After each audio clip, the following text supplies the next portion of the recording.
Bueno, hola a todos, ¿cómo están? En esta clase de lo que vamos a hablar es del tema refrigeración. Vamos a introducir toda la dimensión mecánica del aire acondicionado que se basaría en estos conceptos que tienen que ver con un circuito de refrigeración como es en todo caso un aire acondicionado también. Em, para eso vamos a tener que generar un pequeño desplazamiento. Nosotros hasta ahora vimos el funcionamiento eléctrico del aire, para el cual previamente lo que hicimos fue generar una serie de conceptos de la electricidad. Ahora nos toca hacer lo similar, pero con conceptos de la termodinámica en todo caso, o específicamente lo que tiene que ver con la refrigeración. A mí me gusta pensar toda esta mecánica de refrigeración a partir de cuatro variables eh, que son las que de manera combinada van a ir determinando todo lo otro. Estas cuatro variables son estas que ven en pantalla, ¿no? Masa, volumen, calor y sustancia. Eh, Vamos a ir viendo que todo lo que funciona, todo lo que sucede en la máquina de refrigeración, todo el funcionamiento de un circuito de refrigeración, consiste en modificar la relación entre estas cuatro eh, variables. Que les voy a poner acá las definiciones que he sacado de internet, de distintos lugares. Busqué las que más se ajustaban a la conveniencia práctica del curso nuestro, es decir, más relacionado con la refrigeración. Cuando nos referimos a la masa, de lo que estamos hablando es de la magnitud con que se mide la cantidad de materia que contiene un cuerpo, es decir, la cantidad de materia que hay que está siendo observada. A nosotros principalmente nos va a interesar lo que suceda con los refrigerantes, por ejemplo, ¿no? La cantidad de refrigerante en un circuito o en una parte del circuito va a ser la masa que ese lugar tenga de refrigerante, por ejemplo, ¿no? La cantidad que podríamos medir en el peso, ¿no? En kilogramos, por ejemplo, en el sistema métrico. En cambio, el volumen, ¿sí? También relacionado a los cuerpos, a la materia, pero en este caso se refiere a la medida del espacio que ocupa un determinado cuerpo o una determinada cantidad de materia, si quieren. Es decir, esa masa, esa cantidad de materia que nosotros estamos observando, a la vez ocupa espacio. Entonces, ¿cuánto espacio ocupa? Eso vendría a ser el volumen. ¿Sí? Por otro lado, la sustancia, voy a dejar el calor para el final, que es quizás el que más nos importa. La sustancia se define como la forma, es una forma de materia, dice la definición, que tiene una composición definida, es decir, ciertas características propias, ciertas propiedades, ¿no? Es decir, el agua es una sustancia distinta del aceite, distinta del hierro, distinta del aire, distinta de lo que fuera, ¿no? Entonces, todas estas cuestiones, es decir, las características químicas, las propiedades, la definición de una sustancia, ¿no? Bueno, eso es lo que vamos a llamar con el término sustancia. Y por último, calor, que es quizás, como les decía, uno de los focos que tenemos que observar acá en esta cuestión de refrigeración, es la energía, es una forma de energía, ¿no? Esto un poco lo habíamos mencionado cuando empezamos a hablar de electricidad y la definimos como una forma de energía. Creo que en todos los casos hemos mencionado el calor como otra forma de energía, a propósito de esta posibilidad que tiene la energía de ser transformada. Acá no nos importa tanto esta posibilidad de transformación del calor, sino en todo caso qué es lo que sucede con el calor. Bueno, esta forma de energía que se manifiesta por el aumento de la temperatura, que ahora vamos a ver, eh, procede de transformación de otras energías. Bueno, eso como les digo no es tan importante, o no es tan importante para nosotros, no para la ciencia, ¿no? Es originada por los movimientos vibratorios de los átomos y las moléculas que forman los cuerpos. Esto está pensado sobre todo en un estado de agregación sólido, ¿no? Pero en general, vamos a decir que el calor que contiene algo es la cantidad de movimiento que tienen sus moléculas. La energía cinética de las moléculas de un cuerpo va a ser el calor que tiene. Esto es muy poco intuitivo, ¿no? Es decir, nosotros conocemos el calor más por su cuestión, por la relación que eso pueda establecer entre el calor y nuestra vida cotidiana, por la sensibilidad que se permite a través de la temperatura, etcétera. Pero bueno, conviene, me parece, reponer esta definición más científica acerca de qué es el calor. Bueno, como les digo, todo lo que vamos a ver en el circuito de refrigeración va a partir de la combinación de estas cuatro cosas. Y espero que se note, ¿sí?, ahora en el resto de la clase. A nosotros, una pregunta que podríamos hacernos ahora también a modo de comienzo es: ¿qué es una máquina de refrigeración y para qué sirve? Bien, una máquina de refrigeración, como puede ser una heladera, como puede ser una cámara frigorífica o puede ser un aire acondicionado, etcétera, es una máquina, un mecanismo que se encarga normalmente de enfriar algo. Cuando digo enfriar, lo que estamos pensando es disminuir la temperatura de algo. Entonces, quizás lo que habría que ir viendo ya es en qué consiste la temperatura y de qué depende. La temperatura es una dimensión de la energía calórica, ¿no?, que es sensible a nosotros, es lo que nosotros percibimos siempre. ¿Qué quiero decir? Cuando nosotros decimos que hace calor o que hace frío, lo que estamos percibiendo es que hay mayor o menor temperatura, sobre todo en relación a nuestro propio cuerpo. No así el calor, no la cantidad de energía calórica que hay. El calor produce en el cuerpo que la contiene, en la materia que la contiene, una determinada temperatura. Pero esa temperatura no depende exclusivamente de la cantidad de calor. Aunque sí depende, y depende de manera directa, quiero decir, cuanto más calor se supone un cuerpo va a tener mayor temperatura y cuanto menos calor, menos temperatura. Aclaro, dicho sea de paso, que el frío acá lo dejamos fuera del vocabulario porque es sencillamente una entidad negativa, es decir, el frío es lo que no tiene calor, o la ausencia de calor, o los niveles de temperatura bajos si quieren, pero no es algo que se dé. Yo no puedo, para enfriar algo, darle frío. En todo caso puedo quitarle calor. Calor que, como decimos, es una forma de energía, positiva por lo tanto, pero que está en relación a la temperatura, que es el sustento de la temperatura, que es directamente proporcional, si quieren. Es decir, cuanto más calor hay, lo que decía hace un rato, más temperatura va a tener, menos calor, menos temperatura, pero la temperatura también va a estar en relación con otras cosas. Una de ellas, entonces vamos a decir, la temperatura, que no es lo mismo que calor, depende, sin embargo, del calor. ¿Sí? Vamos a dejarlo ahí. No definí qué era la temperatura. Estoy medio, ¿cómo se llama?, cruzado con los conceptos. Bien, vamos a tomar una definición de temperatura que es esta, un poquito extensa. Dice: la temperatura es una magnitud que mide el nivel térmico o el calor que un cuerpo posee. Toda sustancia en determinado estado de agregación, sólido, líquido, gaseoso, esos son los estados de agregación, está constituida por moléculas que se encuentran en continuo movimiento. ¿Sí? Fíjense este gráfico que también encontré por ahí, ¿sí?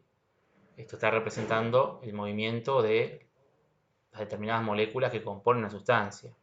Que, por ejemplo, acá podríamos decir que es algo en estado gaseoso a raíz de que el movimiento, por ejemplo, incluye verticalmente ascendente, y que en los otros estados es más difícil.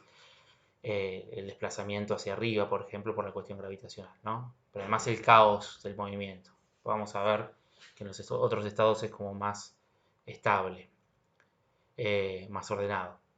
Pero bueno, ese movimiento, que habíamos dicho hoy, es el calor, ¿no? El calor es la energía que desplaza las moléculas de un cuerpo, las hace moverse, ya sea desplazarse, ya sea vibrar, ya sea lo que fuera, pero les genera movimiento. La temperatura, dice acá, es la medida de eso, ¿no? Entonces vamos de nuevo. Toda sustancia en determinado estado de agregación está constituida por moléculas que se encuentran en continuo movimiento, siempre y cuando tenga calor, obviamente. La suma de las energías de todas las moléculas, es decir, la suma de energía que mueve cada una de estas moléculas, la suma de todas esas energías, se conoce como energía térmica, es decir, el calor que nosotros estamos mencionando acá, cuando hablemos de la cantidad de calor, de cantidad de energía térmica. La temperatura es la medida de esa energía promedio, o la propiedad que fija el sentido del flujo de calor. Después vamos a ver lo del flujo de calor que se va a resolver más adelante. Pero entonces no es la temperatura una medición acerca de la cantidad de calor que tiene, sino una especie de promedio del calor que hay en el cuerpo en general. ¿Por qué? Bueno, casualmente porque la temperatura, que es lo que nosotros, como insisto, percibimos del calor, no depende exclusivamente del calor, sino que depende además, por ejemplo, de la densidad. La densidad, que la estoy buscando acá para ponerlo, ¿sí? La densidad es la relación entre masa y volumen. Volvemos a los a priori de hoy, ¿no? Masa, cantidad de materia, volumen, el espacio que ocupa.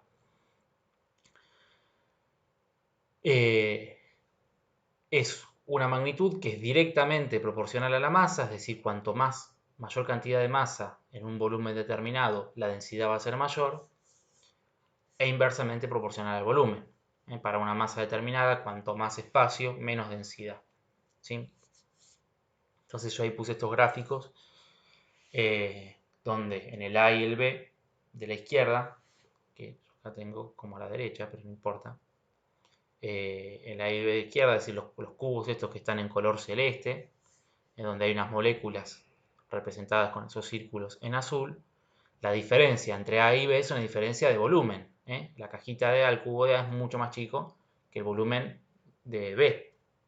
Ocupa menos espacio el cubo A que el cubo B.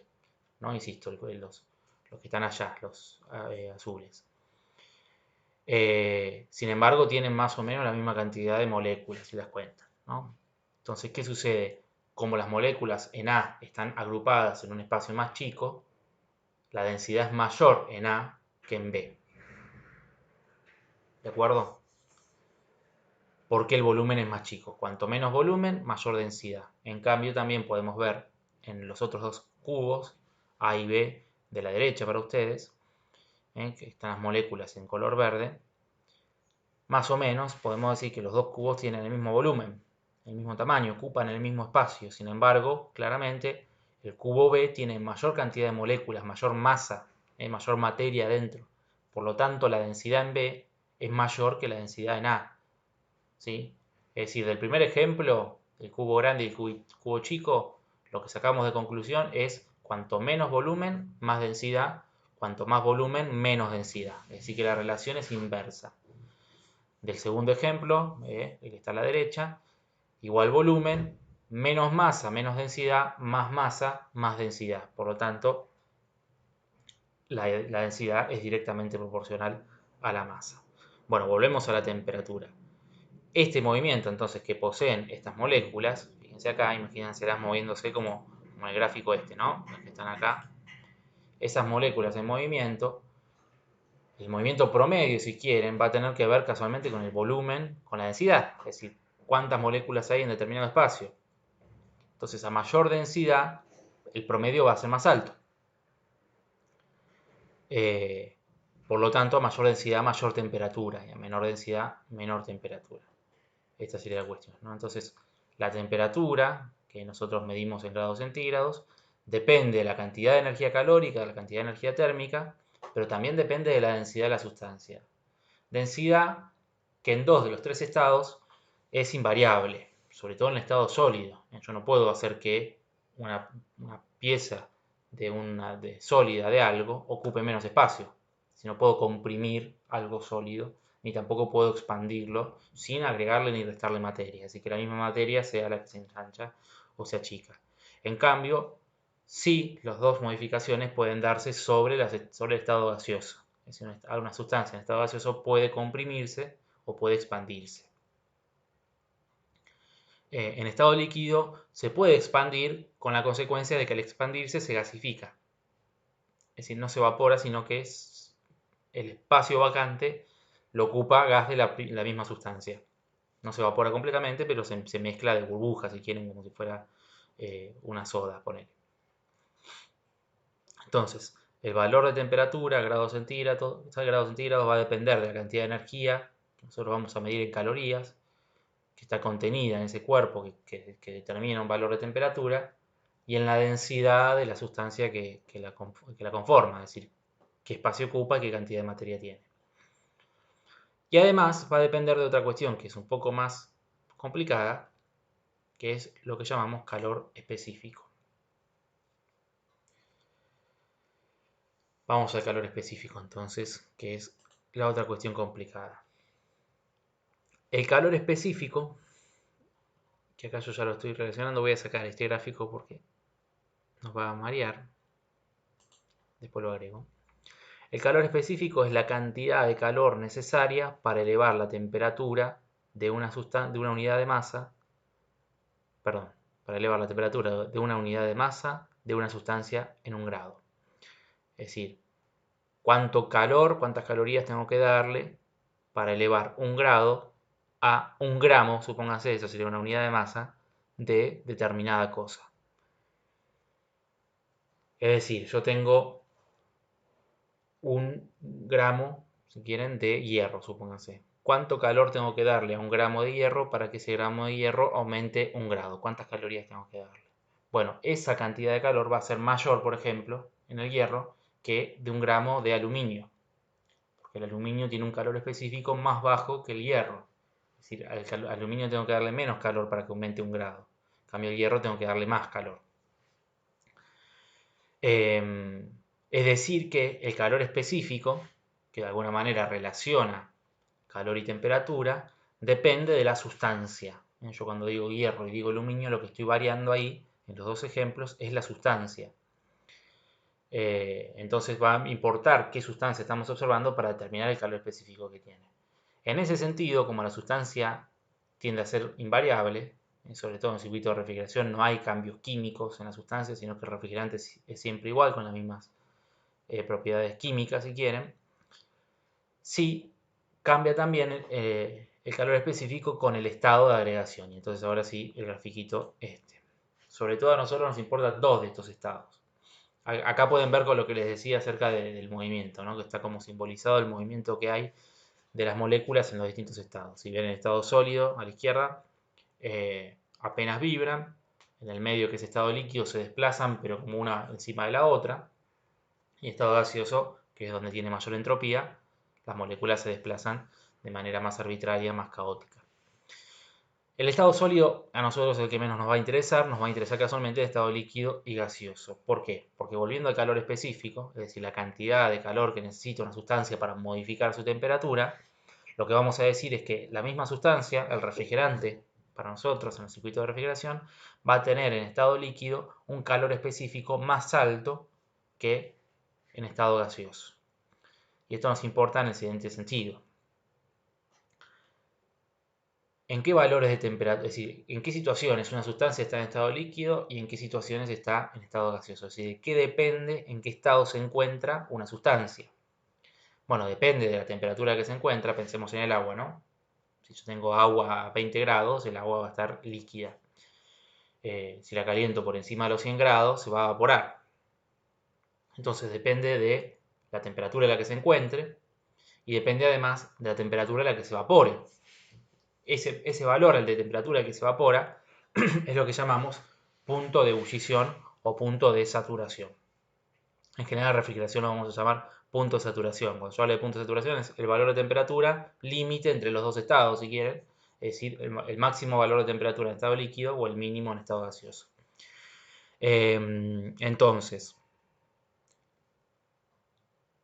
en qué estado se encuentra va a depender de la temperatura y del punto de saturación. Ahora, nos está interesando en este momento, perdonen que mezcle esto, pero es imposible no mezclarlo. Por eso, véanlo varias veces esto, si es necesario, y consúltenme en los grupos de WhatsApp todo lo que necesiten consultarme, porque estoy haciendo el mejor esfuerzo en tratar de explicarlo de manera simple, pero resulta que estas cosas se van cruzando y se van complicando un poquito entre todas. Quizás sería para extender en mayor cantidad de clases, pero presiento que no les va a interesar extender esto de manera teórica en muchas clases. Bien, entonces, en estado líquido, el refrigerante, que es la cuestión que a nosotros nos importa, tiene un calor específico más alto que el que tiene en estado gaseoso, lo cual supone que es más difícil elevar la temperatura del refrigerante en estado líquido y por lo tanto también es más difícil bajarla.